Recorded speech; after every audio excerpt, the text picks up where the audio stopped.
e a prova de que o Centrão deve ser derrotado nas eleições de 2026. Agora é para valer. Hoje nós tivemos audiência de conciliação no Supremo Tribunal Federal entre representantes do Poder Executivo e representantes do Poder Legislativo. Deveriam ter ido o presidente da Câmara, o presidente do Senado e o ministro da Fazenda. Só que nem o Haddad foi, nem o Hugo Mota foi e nem tampouco Davi Alcolumbre. O marmota que está aprontando e perseguindo os deputados do campo progressista. Um exemplo claro, André Janones, que teve o seu mandato suspenso por 90 dias por chamar Nicolas Ferreira de Nicole. Nicolas que colocou a peruca na cabeça e se autodenominou Nicole para fazer os seus ataques extremistas. Mas o que aconteceu? Os advogados não chegaram a um consenso. A advogada do Senado veio até com a brincadeira de tentar postergar o assunto, e é uma tentativa de inviabilizar um governo que tem entregado muito ao povo brasileiro. Alcolumbre e Hugo Mota estão desesperados porque o povo conseguiu enxergar o achaque, a chantagem do Centrão. O governo federal finalmente saiu das cordas e o Centrão e a extrema-direita bolsonarista agora é que sofrem uma rebordosa sem tamanho nas redes. A agência Reuters trouxe aqui informações interessantes sobre essa audiência de conciliação que foi comandada por Alexandre de Moraes.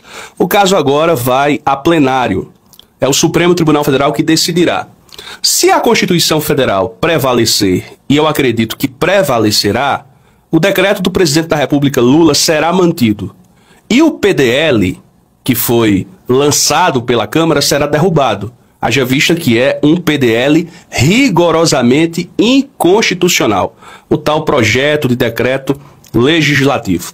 A Reuters informa o seguinte: a audiência de conciliação promovida nesta terça-feira pelo Supremo Tribunal Federal entre o governo e o Congresso terminou sem acordo, com os dois lados apontando para aguardar a decisão da Suprema Corte.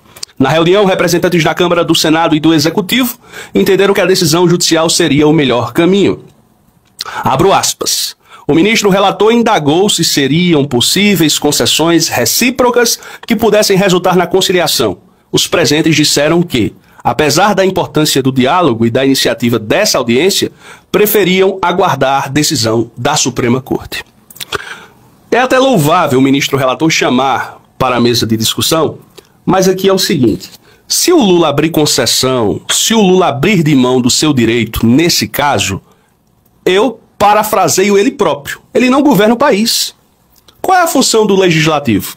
Legislar e fiscalizar. Essas emendas parlamentares, elas são ilegais. O presidente da Câmara, Hugo Mota, prestou uma entrevista vergonhosa, afirmando que os deputados não abririam de mão jamais daquilo que eles conquistaram. As emendas. A conquista de vocês foi uma conquista ilegal. Se o senhor quiser executar, é muito simples. Tenha coragem, consiga um partido político, se lance à presidência da República. Se o senhor ganhar, e o senhor vai poder executar o que o senhor bem entender. O senhor é apenas um deputado federal do estado da Paraíba, um traidor, inclusive, do seu povo. Um traidor que preferiu ficar ao lado da Faria Lima do que ficar ao lado da população, que recebe benefício de prestação continuada, que recebe Bolsa Família, que recebe aposentadoria, que recebe o que você imaginar. O benefício de prestação continuada, basicamente, é um benefício que se dá, que o governo dá a pessoas que não têm condições de trabalhar, a pessoas que têm algum tipo de deficiência, alguma doença, que impossibilita justamente o trabalho. Então, aqui é uma luta daqueles que querem que os ricos paguem mais, para justamente continuar, prosseguir com os programas sociais, com o pé de meia. E essa questão do IOF não envolve pessoas físicas, é tudo mentira. É só para quem vai viajar para fora do país, é para quem vai enviar recursos para o exterior, recursos para fundos na Europa, nos Estados Unidos. É isso. Então, basta o Supremo Tribunal Federal analisar à luz da Constituição Federal, que eu tenho certeza que o presidente Lula sairá vitorioso dessa briga toda, de um Centrão falido moralmente, esculhambado, apodrecido, que está sendo investigado pela Polícia Federal por roubalheira de emenda parlamentar. Cada uma das partes foi representada por seu respectivo advogado-geral, sem a participação direta dos presidentes ou do ministro Fernando Haddad. Segundo o termo, a Advocacia Geral do Senado chegou a sugerir, como frisei para vocês, um maior prazo, mas as outras partes discordaram. Moraes determinou então que o processo fosse encaminhado para a tomada de decisão na Corte. O ministro do Supremo Tribunal Federal suspendeu liminarmente os efeitos dos decretos presidenciais, tanto da Câmara quanto do Planalto. Câmara, Senado e Planalto. Aguardemos para ver o que o Supremo Tribunal definirá. O povo brasileiro estará de olho. Um forte abraço a todos vocês.